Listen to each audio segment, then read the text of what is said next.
It was a cold night. The wind moved slowly through the old junkyard. Rusted machines, broken ships, and piles of metal lay everywhere. No one came here anymore. People said it was useless. But tonight, something was moving. Under a broken satellite dish, two small figures hid quietly. Their skin had a soft silver glow. Their eyes were wide with fear. They were not human. Lika held her sister close. "Don't make a sound," she whispered. "Tar, I was younger, and she was crying silently." "I'm scared," she said. "I know. But we must stay hidden. They might come back." The two girls were not from Earth. They came from a faraway planet. They had escaped war, cruelty, and pain. But their own people had turned against them. Weaklings, they had been called. "You are a shame to our kind." Their ship had crashed here, far from anyone who cared. Now they were alone, cold, hungry, hiding in a junkyard on a strange planet. Suddenly, they heard a sound footsteps. Lika's heart jumped. She pushed Tari deeper under the metal. She watched from a small hole. The footsteps came closer. A boy appeared. Maybe 17 or 18 years old. He wore a hoodie and carried a small flashlight. His name was Rayan. Rayan often came to the junkyard to find old parts. He liked to build things in his garage. Tonight, he was looking for a power cell, but what he found was something else. As he stepped near the satellite dish, he heard something, a soft breath, a whisper, a movement. He pointed his flashlight, and there they were, two small alien girls, scared and dirty, looking at him like he was a monster. For a moment, no one moved. Then Lika jumped in front of her sister. She made a low growling sound. Her silver eyes shone in the light. Rayan froze. "What the?" he whispered. He took a step back. But something in their eyes stopped him. Fear, not danger. Not threat. Just fear. He slowly put the flashlight down. "I'm not gonna hurt you," he said softly. Lika didn't believe him. No one had been kind to them before. "I'm Rayan," he said. "Can you understand me?" The girls didn't answer. But they didn't run either. He reached into his pocket and pulled out a chocolate bar. He opened it halfway and placed it on the ground. Then he stepped back. Lika looked at it. She didn't know what it was. "Tar, I whispered. "It smells sweet." "Take it," Rayan said. Slowly, carefully, Lika picked it up. She broke it in half and gave a piece to Tari. They tasted it, and for the first time in many days, they smiled. Rayan smiled too. "See? Not poison." He sat on an old piece of metal. "You guys really are aliens, huh?" Tari nodded. "We crashed. You were alone?" "They left us," Lika said. "Who?" "Our people. They said we are broken." Rayan shook his head. "That's messed up." He looked at the girls. They were thin, tired, and covered in dirt. But they didn't seem dangerous. They seemed lost. "Do you have names?" "I'm Lika. She's my sister, Tari." "Well," Rayan said, "nice to meet you." The girls looked at him with confusion. "Nice?" Lika asked. "Yeah, means I'm happy to meet you." They had never heard words like that before. Suddenly, above them, a soft hum filled the air. A small black drone hovered silently in the sky. Its red light blinked slowly. Lika gasped. "They're watching us." Rayan stood up. "Who's watching you?" "They found us." "They will come." The drone zipped away. Rayan looked at the girls. Then at the dark sky. Something wasn't right. He grabbed a tarp and covered them quickly. "Hide under this. I'll be back tomorrow." "Why?" Lika asked. "Because," he said, "you need help. And I'm not leaving you like this." Before they could answer, he was gone. The junkyard was quiet again, but something had changed. Hope. A small light in the dark. Maybe, just maybe, these strange girls had found something they never expected. A human heart. Asterisk. The sky was still dark when Rayan opened his eyes. He couldn't sleep. His mind was stuck in the junkyard, replaying the moment again and again. The silver glow of their skin, the fear in their eyes, the way they flinched when he moved too fast. They're just kids, he whispered to himself. Downstairs, the garage was silent. His tools were on the table. A half-built drone lay open. But tonight, machines didn't matter. Something else did. He packed a backpack, food, water, a blanket, and a first aid kit. He didn't know what aliens ate or if they got cold like humans did. But he wanted to try, because someone had to, back at the junkyard. Lika hadn't slept either. Tari was still under the tarp, snoring lightly. She needed rest. But Lika watched the sky, her heart full of fear. That drone. It wasn't from Earth. It was theirs. They found us, she whispered. She looked at her sister. We won't be safe much longer. But then, she thought of the human boy. Rayan. No one had ever looked at her like that before. Not with fear. Not with hate. Just surprise and kindness. Why? The sun was just beginning to rise when Rayan returned. He walked carefully between the metal heaps, clutching the backpack tightly. As he approached the old satellite, he called out softly, "Hey, it's me, Rayan." The tarp moved. A silver eye peeked out. "Come out," he said, smiling. "I brought snacks." Lika stepped out slowly. Tari followed, rubbing her eyes. "You came back," Tari said. "Of course I did." He opened the bag. "I wasn't sure what you'd like, but I brought water, fruit, and some crackers." Tari grabbed an apple. "It's red," she said, smiling. "So pretty," Rayan laughed. "That's a good sign." Lika didn't eat. She kept watching him. "Why are you doing this?" she asked. "We are not your kind." Rayan paused. "Because I know what it's like to feel left behind." He didn't say more. But there was something in his voice, something heavy. Lika looked away. She understood. Suddenly, a strange noise came from deeper inside the junkyard. Whir, click, buzz. Tar. I jumped. "Is it them?" Rayan stood. "Stay here, I'll check." "No," Lika grabbed his arm. "It could be dangerous." But he smiled. "You don't know Earth junkyards. Most dangerous thing here is a rat the size of a cat." He walked away before she could stop him. Rayan moved between rusted vehicles and old scrap.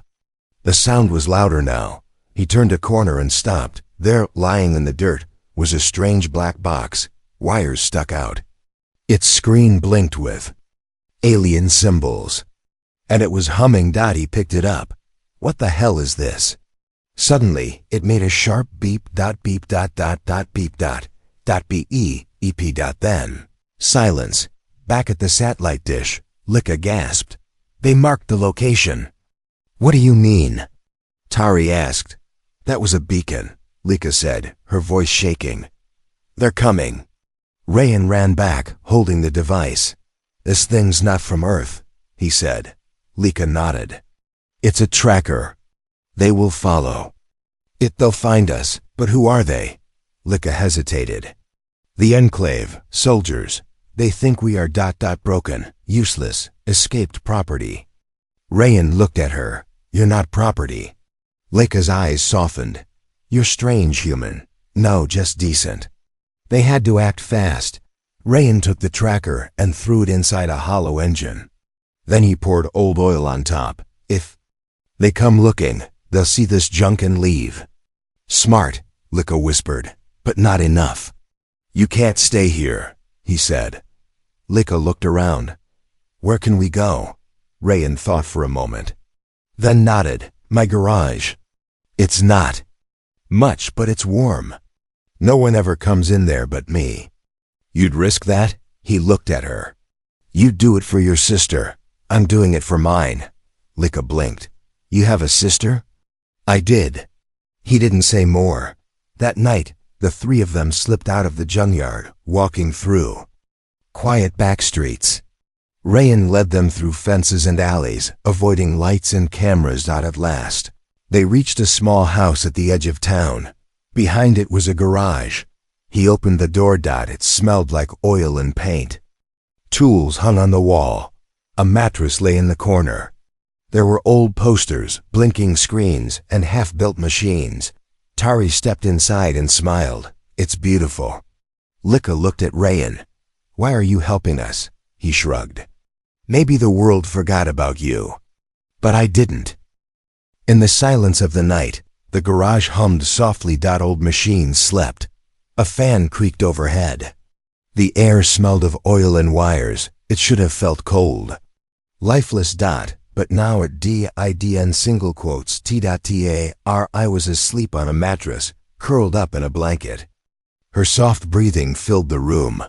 Lika sat in the corner, watching the blinking lights on a small screen. She hadn't slept. Rayan was beside her, typing something on his old laptop. His eyes were tired, but focused. He didn't ask questions anymore. And Lika was beginning to trust him. "Why do you keep fixing things?" Lika asked. Rayan looked at her. "Because broken things still have value." Lika didn't answer. But her eyes softened. Suddenly, the screen flickered. "Signal detected." "Frequency unknown." Rayan frowned. "That's not supposed to happen." He clicked a few buttons. Strange sounds came through the speakers. CHHKK. KZZD, Unit 47. Location confirmed. Prepare extraction. Lika froze. No. Tari woke up. "What's happening?" "There. Near," Lika whispered. "They've locked onto us." Rayan stared at the screen. "Is that your people?"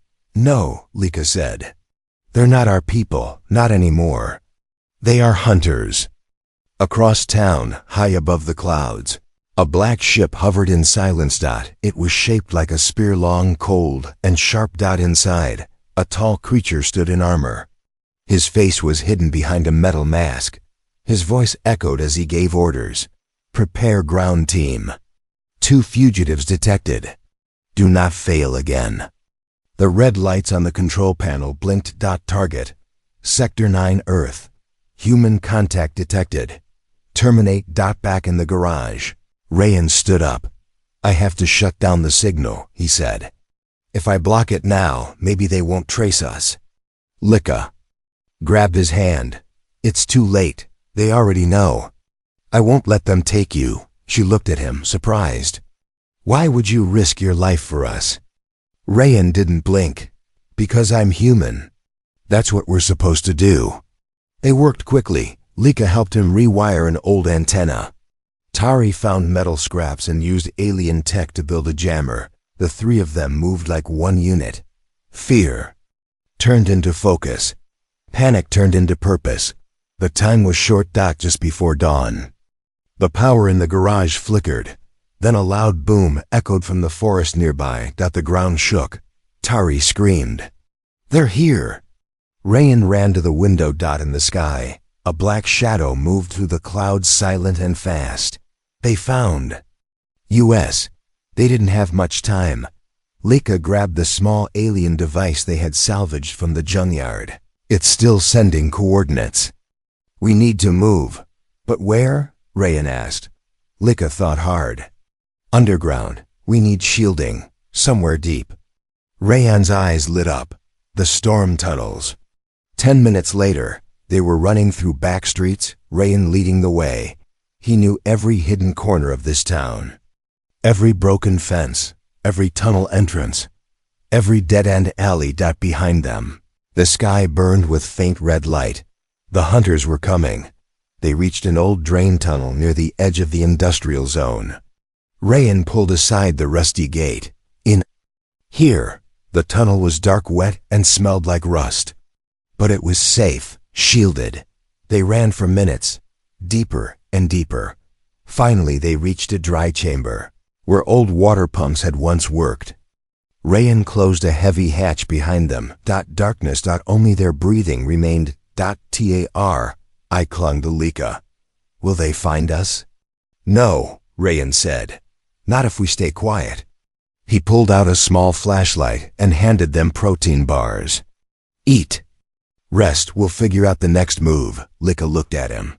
"You're not afraid?" "I am," he said honestly, "but fear isn't the end. In the silence, Lika spoke softly. Our people test the weak. If you fail, they leave you. Rayan looked at her. Then they're wrong. Maybe, she whispered. But I still feel broken. You're not broken, Rayan said. You survived. You protected your sister. That makes you stronger than most people I know, Tari smiled. He's right. Lika blinked fast. She didn't want to cry. Not in front of a human. Not after all this. But something warm moved inside her chest. Far above Earth, the hunters. Ship sent a signal. Target location disrupted. Local interference detected. Searching again. They would not give up, but neither would Rayan. The tunnel was dark, but calm. Rayan Lika and Tari sat in silence. The only sound was the soft dripping of water echoing down the old pipes. The air was cold, the ground harder than stone, but it was safe for now. I think the signal is off, Rayan whispered, checking his phone. They can't track us here. Lika nodded, but she didn't relax. She knew the Enclave never gave up. I yawned. Can we go home now? Rayan smiled. Weakly, this is home. For now. Above them, in the sky painted gray with morning light, the black ship returned. It hovered, invisible to human eyes, above a quiet neighborhood, Rayan's neighborhood. Inside, the hunter's voice growled. Signal interrupted. Last known. Contact residential garage. The ship dropped a small metallic sphere. It hummed in the air and shot toward the ground like a bullet aimed directly at Rayan's garage. Boom! The explosion shattered glass 3 streets away. Windows broke. Alarms screamed, and smoke rose like a dark flag into the sky. Rayan's home was gone. The garage burnt, crushed, silent. Deep in the tunnel, Rayan's phone buzzed. Unknown. Explosion in West Sector. Possible gas leak. Emergency crews en route.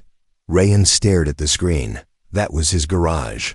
His home. I gasped. They found it? Lika's voice was sharp. They're sending a message. You helped us. Now you pay. Rayan stood, fists clenched. I'm going back. No, Lika blocked him. They want that. They want you out in the open. I have to see what's left. Minutes later, they emerged from the tunnel through an old storm grate. Behind a warehouse. Smoke filled the air. Sirens wailed in the distance. Rayan ran ahead. He turned the corner and stopped.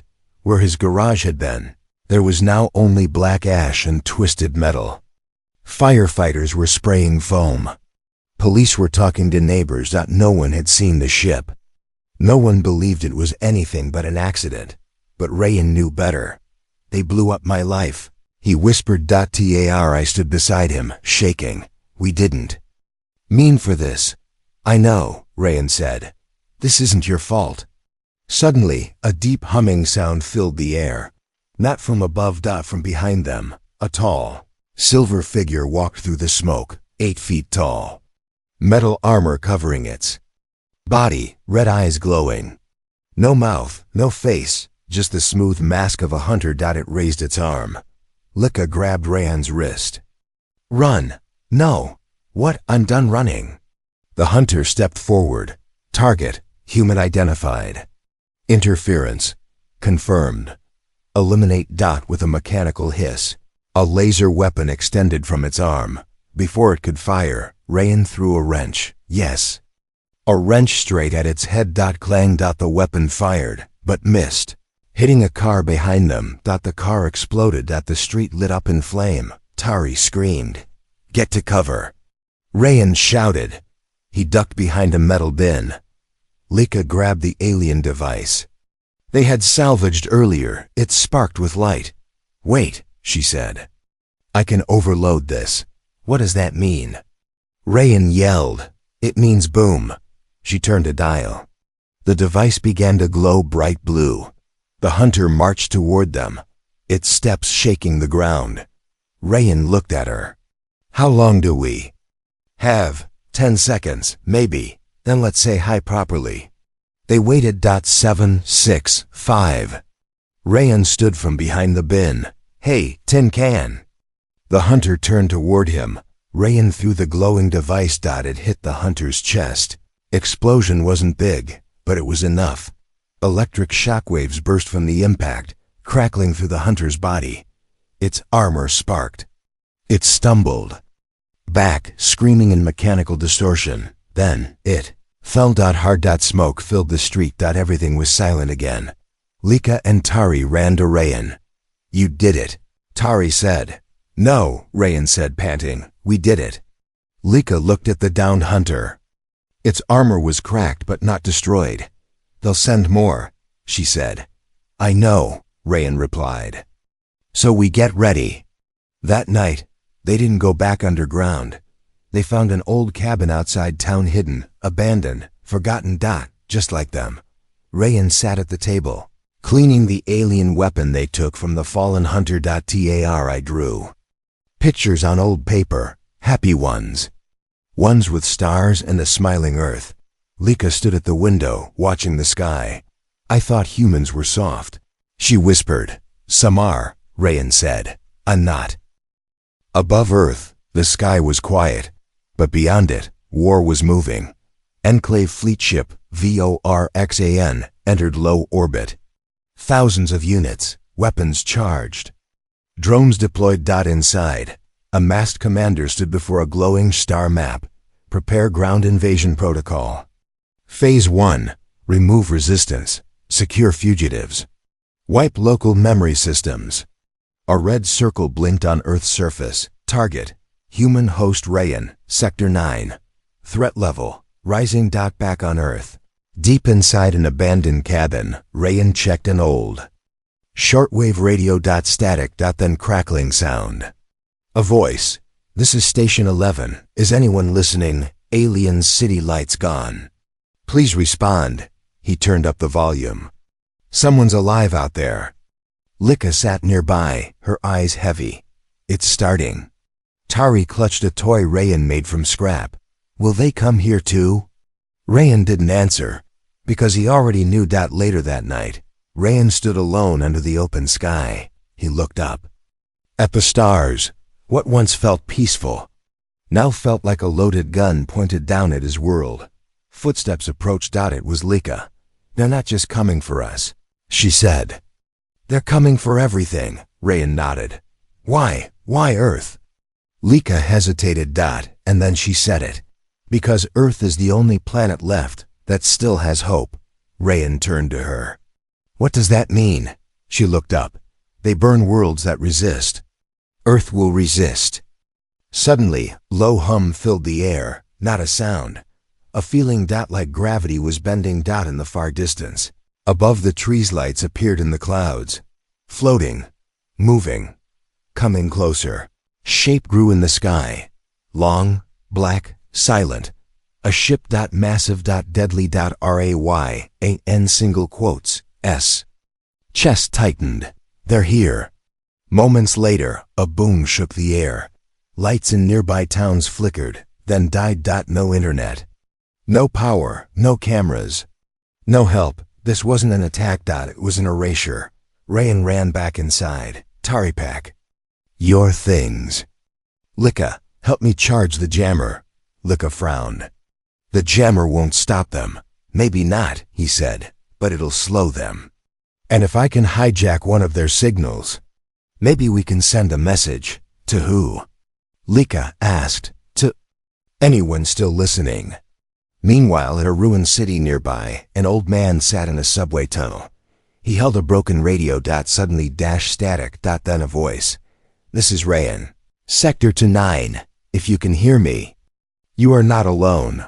We fight not with weapons, but with reason, courage, and each other. If you're out there, don't hide. Prepare." The man looked up. Other survivors turned their heads. A flicker of hope sparked. The voice continued. "This is not just their world to take. This is our home."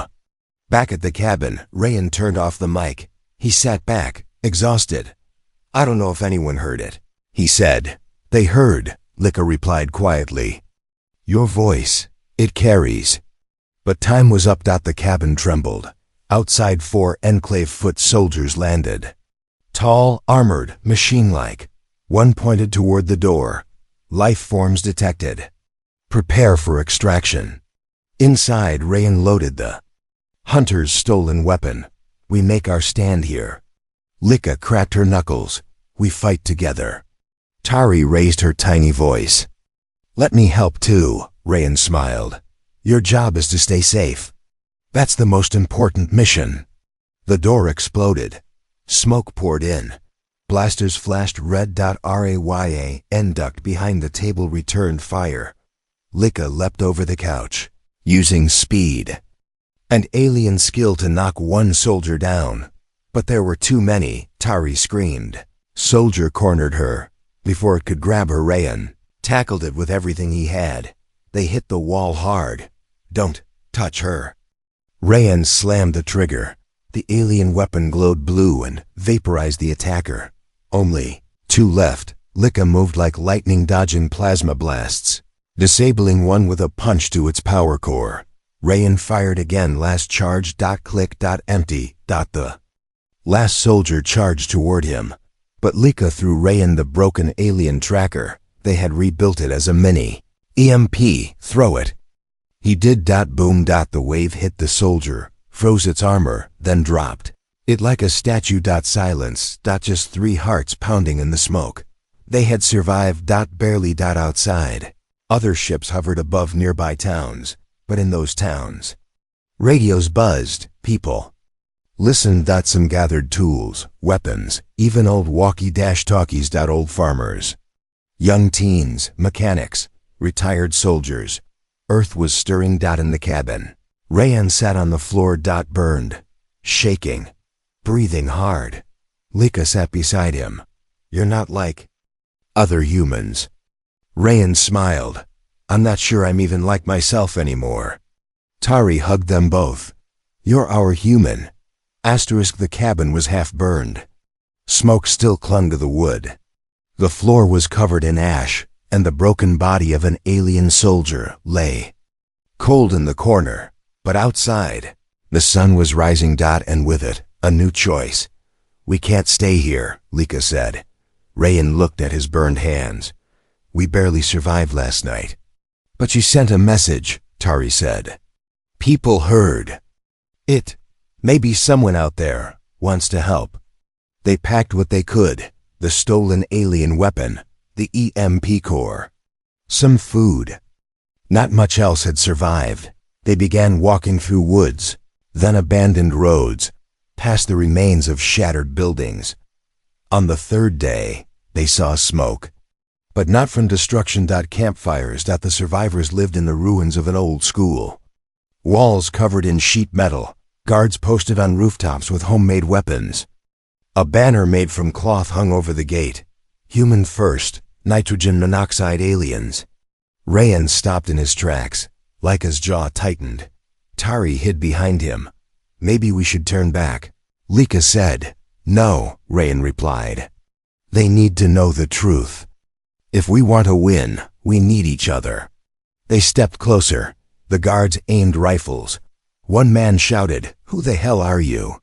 Name's Rayan. We're not your enemy. The gate opened slowly. Men and women stepped forward, tired, armed, eyes full of caution. Then they saw Lika and Tari, and the silence turned sharp. A tall man with a heavy beard and a scar across his cheek stepped forward. He held a rifle, but didn't raise it. I'm Mason, he said, leader here. You brought aliens into my camp? They're not aliens, they're people, Rayan said. And they saved my life. Whispers rose from the crowd. Lies. They brought the ships. We can't trust them. Lika stood straight. I didn't ask for trust. Only a chance to fight for this world. Someone laughed bitterly. Mason raised his hand. Silence returned. You say they helped you. Prove it. Rayan stepped forward. He dropped the dead hunter's broken weapon at Mason's feet. See that? They helped me bring it down. Mason knelt, inspecting it. That's real Enclave tech. Then he stood. Eyes hard. You get one night. One. Inside the cab, things were tense. People watched Lika and Tari like they were bombs ready to explode. Children stared. Adults whispered "ray" and tried to ignore it. Tari sat quietly in a corner, tracing stars into the dirt. Lika stared at a wall. "This was a school once," she said. "Yeah," Rayan replied. "I came to one like this. Before all this. Places like this. Your kind built them to teach peace. Ours were built for training war." She paused. "Maybe that's why we always lose." That night, Mason invited Rayan to a small fire.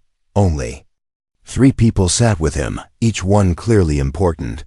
"We picked up your message," Mason said. "You've got guts. But guts get people killed." "I'm not asking for a fight," Rayan replied. "Just unity." One woman leaned forward. "What's stopping you from giving those aliens up and walking away? They're not just aliens. They're family now." Mason watched him closely, then spoke softly. "There's something you need to know." He tossed a small device on the table. A hologram flickered to life. An alien transmission, recently intercepted. Lika's face appeared, but not this Lika. A recording, and she was speaking to someone in alien tongue. Rayan stared. "What is this?"